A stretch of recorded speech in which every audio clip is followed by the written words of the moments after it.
Akala ko nahanap ko na yung tamang negosyo ko hanggang sa iniwan ko siya para magsimula ulit. Hi, ako si Berna, isang mompreneur. Bago pa kami mag-burger business ngayon, matagal na akong nagnenegosyo. Simula pa nung dalaga ako, trial and error na talaga. Kung ano-anong sinubukan ko, hanap kung saan ako magaling, hanggang sa dumating ako sa crafting. Doon ko na-discover yung sarili ko. Nag-focus ako sa isang produkto, handmade hair accessories. At sa totoo lang, hindi naman siya nalugi eh. Pwede na akong tumuloy doon, pero bigla akong nag-shift. Hindi dahil kailangan, kundi dahil ito yung hilig ng partner ko, which is yung food. Doon nagsimula yung bago naming journey, burger business. Ngayon, 5 months na kami at dito ko na-realize lahat ng pinagdaanan ko dati. Dala ko pa rin pala hanggang ngayon sa pag-handle ng customer, sa pag-focus sa isang product, sa consistency, sa paulit-ulit na trial and error, at yung partner ko naman na siya ang nagdadala sa pagluluto. Doon kami nag-meet in the middle.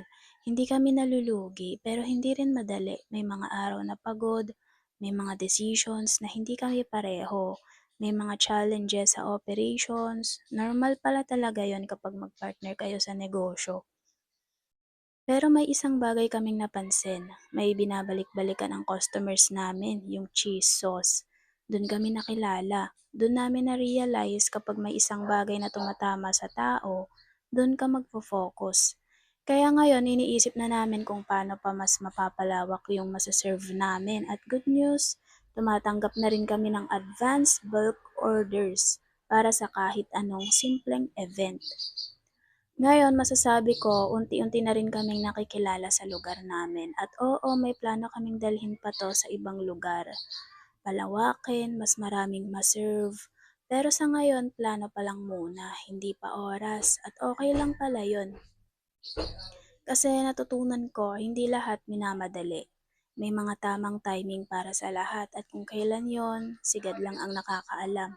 Ang trabaho namin ituloy lang.